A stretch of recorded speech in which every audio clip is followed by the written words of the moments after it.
What's up, everybody? It's your boy Will, or Repentium, or today, the Elliot Roberts knockoff channel, American version. I have mentioned probably 1,000 times on this channel at this point in random, especially with the fact that apparently all I do is make music videos now, that I love the Beatles. That's my favorite band of all time. I love them so much. They're fantastic. But something I was thinking about this morning when I was trying to figure out what I was going to record for this week's video was all of them released an album very shortly after the Beatles broke up. I believe, unless I'm incorrect, all four of them between 1970 and 1972. But something that I was thinking about was, okay, well, they've all got four individual great albums. All four of their debuts really are fantastic. So, which one's the best? Now, granted, this is like trying to compare Mozart to Beethoven, but with contemporary British pop music. So, I figure what we'll do is we'll go through all four of them, and then we'll talk, and then I'll give you my opinion, and you can give me your opinion in the comments. Sounds fair to me. So let's start off with John Lennon. John Lennon, easily the most outspoken Beatle, the most political Beatle, the most drug-addled Beatle. He puts out a little record called Plastic Ono Band. It's also what he calls his band that he has with his new wife, Yoko. Well, I guess you sort of know it, I guess. His second wife. Now, it's technically not his first. You were going to hear me say this with all four of them. It's not his first record solo post-Beatles. However, well, okay, it is his first solo record post-Beatles, but it's not his first solo record. He had, let's see, they're two unfinished music is what they're called. Part 1 and 2 that he did with Yoko in 1960, I believe both of them 68. And in 69 he put out the Wedding album, another avant-garde album. Plastic Ono Band is the first contemporary pop/rock kind of album that he comes out with. And it opens in a way that I think is very brave, but also very smart, right? It opens with Mother. Now, Mother opens with a church bell going off. And it takes a minute for you to get past the church belliness of it and for you to realize that the song is starting now.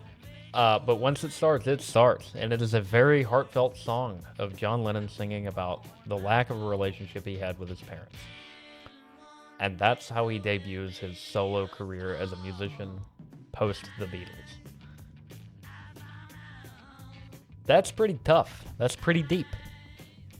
Then he goes on to Hold On, which is it's a pretty good song. I like every song that I'm going to talk about. You get I Found Out. A lot of these Lennon songs kind of don't really have that deep of a meaning to them, you'll find. But the big hitters with him. See, Paul, all of his songs are generally along the same theme. John, however, same with George, same with Ringo. John, however, he'll have like 4 contemporary rock songs, and then he'll throw Working Class Hero on there, which is an acoustic song about how much it sucks to be a working class individual. Then you get Isolation, which is another very deep song. Very emotional, very personal to John Lennon. Side 2, you got Remember, Love, Well, Look at Me. Those are all the same kind of normal John Lennon stuff. Then you get to God, which is off the first record. He admits to the world that he no longer believes in Beatles. He just believes in him. Yoko and him.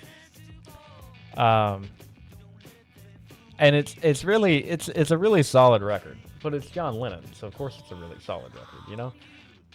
And then it ends with a 49-second track, My Mummy's Dead, which is just him inventing lo-fi. But I think that this is a very solid debut, honestly. I think that he nails it. As like, I'm going to solidify myself as a solo artist. I don't want it to sound anything like the Beatles because I just want to be John Lennon. Okay, here you go. And if that was his goal, he absolutely nailed it. None of these tracks, none of them could serve as a Beatles track.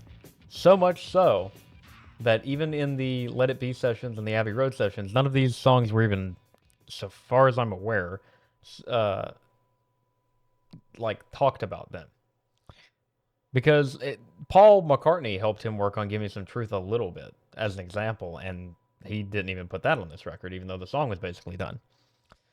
But I think it's a pretty solid one. It's not my favorite John Lennon album. That would be Mind Games or Double Fantasy, either one. But it's still a pretty solid record. And then you have McCartney 1. Paul McCartney and John Lennon as a songwriting duo is statistically, I believe, the most successful songwriting partnership of all time. Separately, I'd place them second and third, or really tied for second as individuals. McCartney, see, John chose to open his album with a very deep, very emotional song about his parental issues. Paul decided to open his album with a little 43-second ditty about his, I believe they were married by that point? Yes, they were, I think. I'm pretty positive. Linda. The song's called The Lovely Linda. It's really good. It's a sweet little ditty. You just kind of rush by it, though. Then you get to That Would Be Something. Catchy song. But the difference between what puts, in my opinion, Paul's album above the, I won't say above, in a different category, though. The other 3 records I'm talking about today is that Paul called it McCartney because McCartney is the only one that played on the record, except for Linda's backing vocals a little bit. And I think that makes it a little bit more special. And, you know, because he's not freaking Jimi Hendrix. He's not George Harrison on guitar. He's not Ringo on the drums, you know? I mean, he's just him. He's primarily a bassist. So I think it's pretty, you've got to take that into account when you talk about this record. Then you get Valentine Day, which has always bothered me because I've never heard anybody leave off the S in Valentine's. But maybe that's just an American versus Britain thing. I don't know. But it's just a little minute-and-a-half instrumental. It's nothing major. Every Night's pretty good. Hottest Sun's pretty good. And then you get to one of the prettiest songs Paul McCartney wrote in his entire career, in my opinion, Junk. Junk is so good. It's such a good song. In fact, it's such a good song, he technically put it on the record twice because even he knew that. Then you get Man We Was Lonely. That's a good ending song for side 1, you know. Side 2 opens with Ooh You, which is kind of a forgettable track, I'll be honest with you. And Mama Miss America, which is also kind of a forgettable track. I've heard this album, and this is going to happen with all 4 of them. I've heard all 4 of these albums probably thousands of times at this point, and there's certain songs I just cannot hum. And if I can't hum the song, then that's kind of a problem. Then you get to Teddy Boy. Teddy Boy is a song I can hum, and Teddy Boy is fantastic in my opinion. I love Teddy Boy. It's just a really cute song, but now I can't really listen to it the same because I work with a guy named Teddy, and he does not match the guy in the song. Then once again, the aforementioned sing-along Junk, but the karaoke version, and then you get Maybe I'm Amazed, which is just Paul doing his thing that he loved to do in the late 60s, early 70s a lot. And then you get Karina Core, which is it's on the record. I mean, but I think it's just a fantastic little record. I love it. I love it so much. I love Paul McCartney, and all of his music, and that would be, well, I won't say all, but most of his music. And that would inform that a little bit, but regardless, let's move on. Okay, viewers, as you may have noticed, I am wearing the same sweater, so there's a little bit of continuity. However, my facial hair has disappeared and the lighting is different, and the reason is I had to stop filming yesterday because of an event that took place, and so now we're back. So, whatever. Where were we? I believe Karina Core was the last song I talked about. Paul McCartney, the final song on his record, McCartney. It's a banger, you know? The whole record's a banger. But let's move on. The George Harrison. Obviously. The dark horse of the Beatles, if you will. His first record. He decided, you know what? Let's put out a triple LP. Why not? Why not? I got a lot of songs that are written, you know? Why not just go ahead and throw out a triple LP? So this one's going to take a bit longer than the other ones.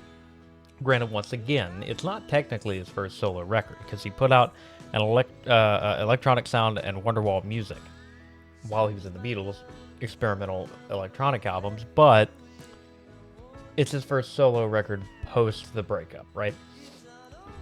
The album opens with a song that was written either by or with, I can't quite remember, Bob Dylan, called I'd Have You Anytime. And it's such a beautiful album opener. And then immediately we go into My Sweet Lord, which is, in my opinion, the second greatest George Harrison song he ever wrote. It's such a deep song about his commitment to theology and the hard Christian movement and whatnot. And it's just such a good song. Even as a Christian, you can listen to it and you'll be sitting there singing Hallelujah, Hare Krishna the entire time. You don't know what it means, but you'll be singing it. And then he goes into Wah Wah. Now, Wah Wah has a backstory. Wah Wah was written when the Beatles, when George temporarily left the Beatles during the filming of Let It Be. The movie that would become Let It Be. And he went home and wrote Wah Wah. And it's, whoo, boy. You can tell he's pretty pissed when you listen to the song. But damn, it's good. Damn, it's good. And that's the end of side 1. You get to side 2. You get What Is Life. Every song on this album is so good that I don't want to spend the time talking about every single song. Just because they're that good. If Not For You, which is, once again, written by Bob Dylan. Also, great song. Behind That Locked Door, Let It Down, Run of the Mill. That's side 2. Side 2 is also great. Beware of Darkness is a great, like, warning song of what's to come. Apple Scruffs is a good song. Apple Scruffs was written about the Apple Scruffs, which was a group of women that used to hang out outside of the Apple studios. They wouldn't bother the Beatles. They wouldn't really, they wouldn't, like, interact with them even all that much. They just wanted to see them and wave at them. That's pretty much what it was. Just really big fans that just wanted to see them. Then you get the Ballad of Sir Frankie Crisp, Let It Roll. Which Sir Frankie Crisp is the prior owner of Friar Park, the estate that George Harrison lived in the UK. And Frankie Crisp wrote a bunch of, like, motivational quotes, I guess you could call them nowadays, on the walls. And so George was like, you know what, I'm going to write a song using a lot of those. He's done this multiple times. He uses those lines a lot. I think about 3, maybe 4 songs in his career he's used them, but it's pretty good. Then you get A Waiting on You All, which is a pretty good song, and I would remember it better if it wasn't in between Sir Frankie Crisp and the greatest song George Harrison ever wrote, in my opinion, All Things Must Pass. Ladies and gentlemen, All Things Must Pass is such an unnecessarily good song. Oh my goodness. It's just, there aren't words. I'm holding a chip clip in my hand. There are not words to describe how good this freaking song is, okay? I can't. You would need a doctorate in music theory to explain why this song is so good. The emotional pull it brings out of a person when listening to it. It's just, it's a work of art. Put it in the Louvre. Then you get to side 4, which I'll be honest with you, side 4 is kind of the weak point of the record for me. Basically, actually, honestly, disc 3. Are they called discs when they're vinyl? I don't know. But the third LP of the triple LP is the weak part to me, because I did love Art of Dying, Isn't It a Pity version 2, and Hear Me Lord. That's just kind of, Isn't It a Pity version 1 is better than 2, in my opinion. The other songs they're good. It's George Harrison. It can't not be good. And then side 5 is just jams that they did at Apple Studios. So, I mean, it's, it's kind of like whatever. But the album is still, it's so solid. It's so solid.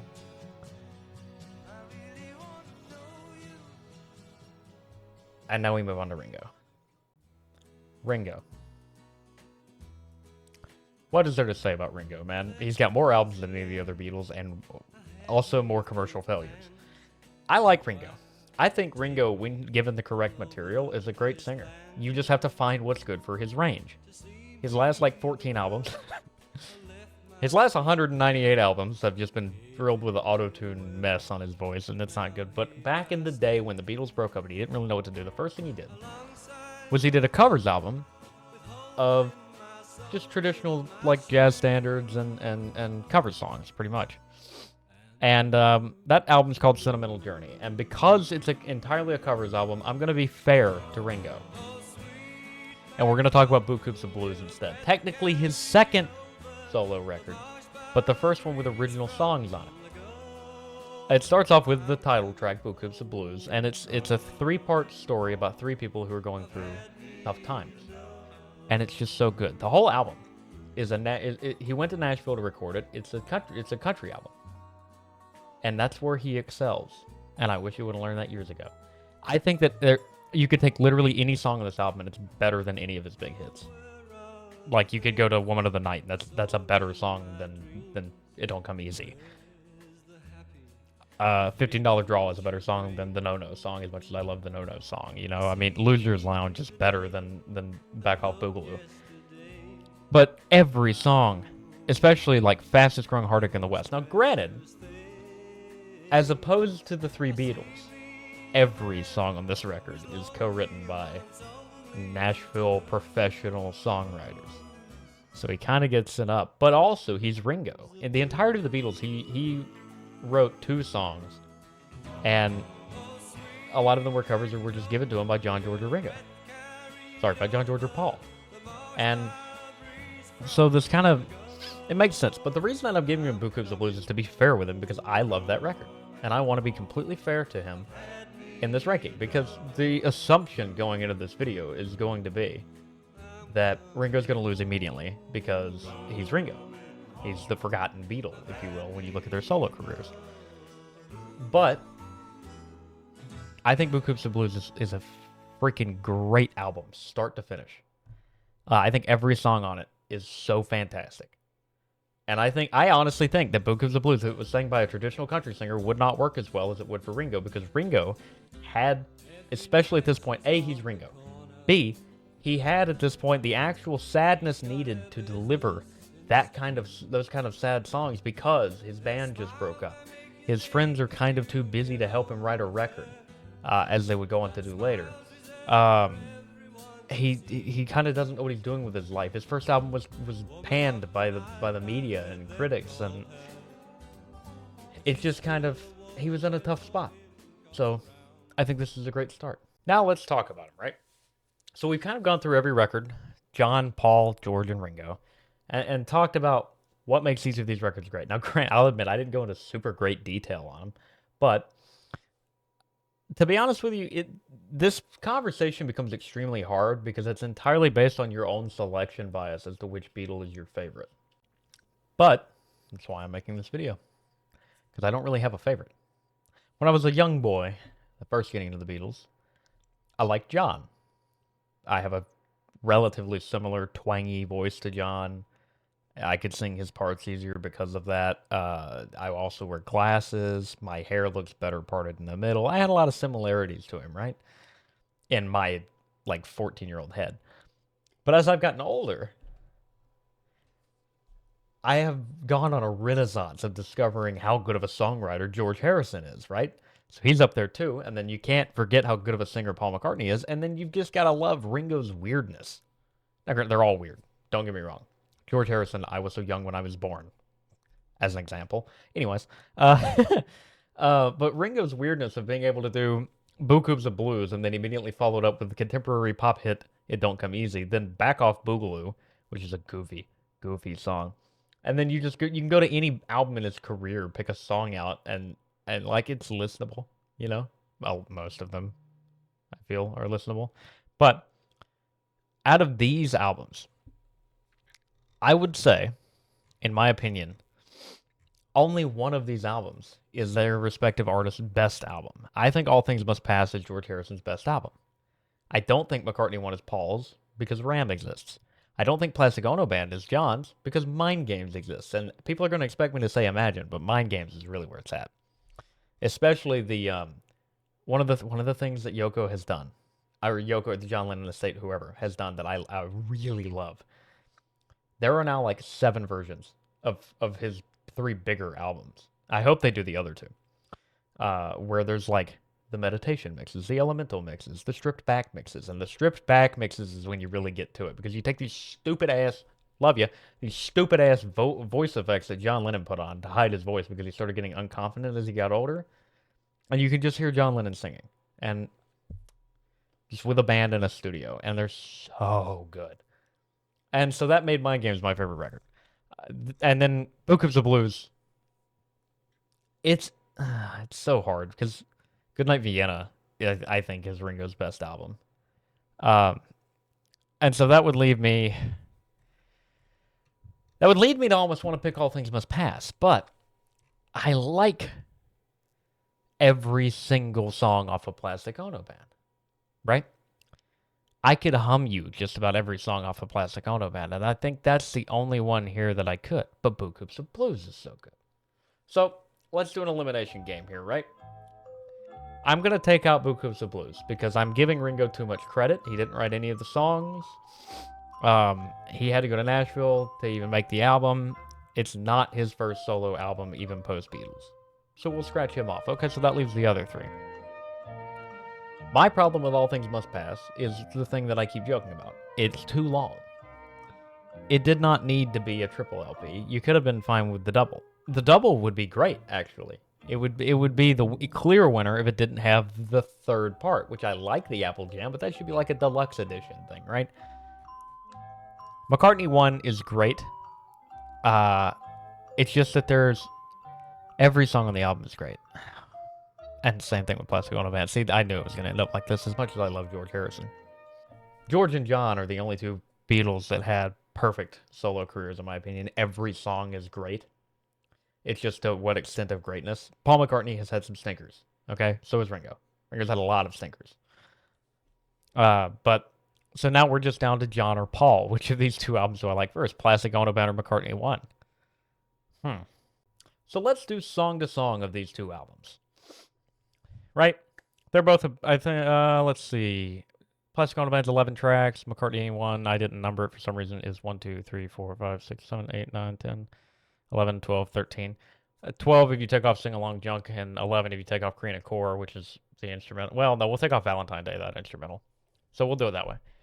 As an opener, you either have to do the Lovely Linda, which is a little improvised bit that Paul McCartney did about his beautiful wife, Linda Eastman, or I guess at that point, Linda McCartney, duh, or Mother by John Lennon, an extremely emotional song about his parental issues. And I'm going to have to go with Mother. So Mother wins that one. So that's 1 for John, right? Hold On versus That Would Be Something. I think That Would Be Something's a much better song. Okay, so that's 1-1.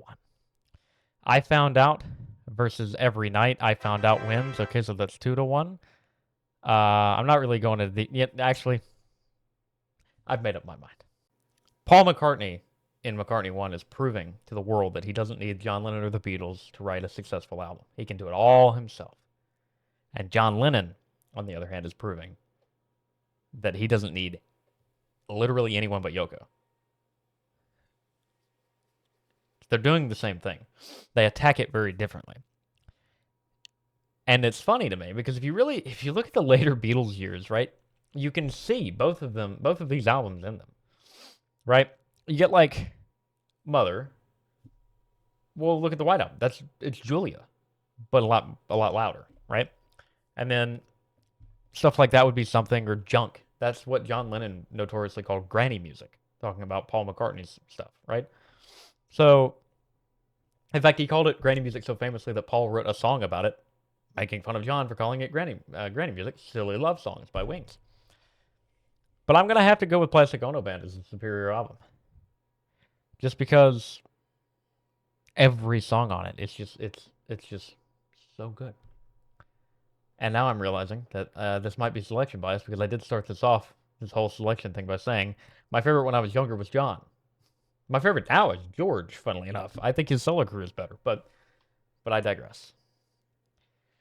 So I guess, in my opinion, Plastic Ono Band by John Lennon is the best post-Beatles breakup solo Beatle record. Do you agree? Do you disagree? Are you wanting to stab me through your screen right now? Let me know. There's a comment section. Hit the like button. Hit the subscribe button.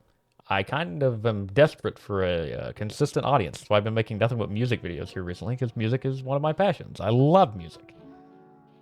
But Let me know what you think. Thank you for watching. See you later. That would be something. Preaching the falling rain, mama. Preaching the falling rain.